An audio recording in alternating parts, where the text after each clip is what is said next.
Okay, in this video I'm interested in talking about what I'm going to call level curves, okay, and they're graphs and shifting them, okay. Here, let's look over here on the upper left-hand side here on Desmos. Generally, this is what we will call an implicit or level curve, okay. I've got a function of two variables, f of x, y, being equal to some fixed constant. Now, Desmos here cannot graph this because I haven't told you what f of x, y is or what the constant c is. But a formulation like this, f of x, y equals c, will generally give you some kind of curve, particularly if x is some algebraic function of two variables, okay? Now the curve that this comes up with often does not pass the vertical line test. Okay, so that means in many cases here, you're not able to actually isolate y as a function of x. But we can certainly graph something like this.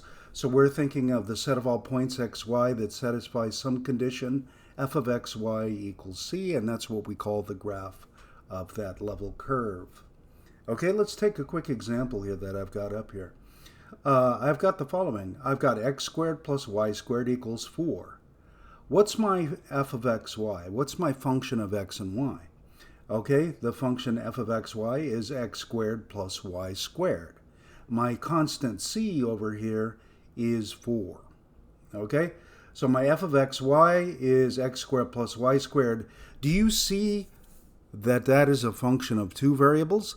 The idea is I can drop in an x value and I can drop in a y value into an expression x squared plus y squared here, and what? Some value will pop out, okay?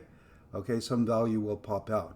Now, if I'm interested in all values of x, y, which we're plotting as points in the plane here, that satisfy the condition x squared plus y squared equals 4, we're going to see later on, but I'll mention the fact now, that this is in fact a circle of radius 2 centered at the origin.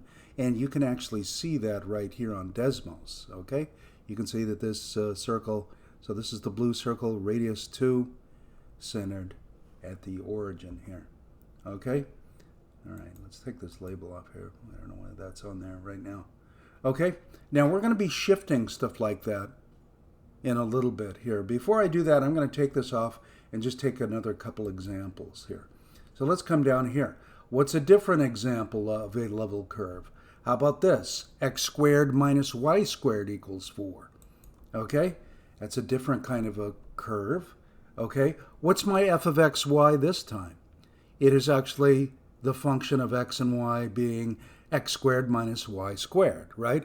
So if I have a value of x and y and drop them into that function, I would get the result x squared minus y squared. What's my c again in this? In this case, it's also 4, right? Okay? So you see, once again, you get a curve when you try to find what? The set of all values x, y in the plane that satisfy the condition x squared minus y squared equals 4. Okay? The name of this curve, by the way, is actually called this is an example of a hyperbola. Okay? This is a hyperbola. All right, so just showing you some examples here. Let's look at this one. X squared minus xy plus y squared equals 5. So the function of x and y is what? X squared minus xy plus y squared, and c in this case is 5. Okay, let's see what it actually looks like here. Okay, there you go, some kind of oval looking thing. It's actually something called an ellipse. It's kind of a stretched out circle. Okay, it's actually an ellipse. So there's some concrete examples of what? These level curves here. Okay, so those have the form what? F of x, y equals c. And now we'll be discussing here what happens when we start making changes in x and y. In particular, right now, I want to talk about shifting in the x and y direction here. Now, let's come back up here and reference this original. Let's say this is the original, okay? I've got x squared plus y squared equals 4. Okay, so we'll say that's my original here. And now notice the one right underneath it is x minus 2 squared plus y plus 1 squared equals 4.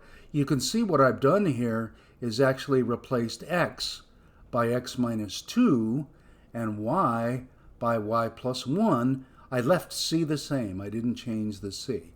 So if I said my function f of xy was x squared plus y squared, what I would be evaluating here is f of x minus 2 comma y plus 1, together again with the c being 4 unchanged. How do the graphs of these two compare is the question. Okay, I've replaced x by x minus 2 and y by y plus 1. How do these two compare? Okay, well, I claim it's actually just a shift. Okay, and we'll talk more about that shift in another video here. But you can see when I come in here and actually put the center in here, you can see that the black curve here, the shifted curve, is also a circle, obviously. Okay, but where is its center? Okay, its center is at what? 2 comma negative 1 instead of 0, 0, the origin, like the original. So this is actually what? It's like we took the original blue circle and shifted it what? 2 places to the right and what? 1 place down. Okay, notice the radius is still 2 on both of these circles. They look similar, don't they? Okay, and then we're going to see what happens in general when we have instead, let me come up here, f of x minus a, comma, y minus b, leaving c alone again, and we'll compare this to the original f of xy equals c. What we're going to see is that we actually do, with this new graph is actually the graph of the original f of xy equals c, shifted a units in the x direction, b units in the y direction. Now, if a is positive, that means you're shifting to the right. If a is negative, you're shifting to the left. Likewise, if b is positive, you're shifting upwards. If b is negative, you're shifting downwards. Okay, if we apply that to these circles here, you can see that my a would actually be coming, if this is my original here, my a is actually 2. So that means I would do what? Shift 2 places to the right. My y has been replaced by y minus negative 1. That's what y plus 1 is, right? Don't forget this is written in differences. That means I'm shifting what? Negative 1 units in the y direction, or another way of saying that is what? 1 unit downwards. Okay? So this is just exactly what we expect, and we will expand upon this in another video. Okay, I hope you understood that.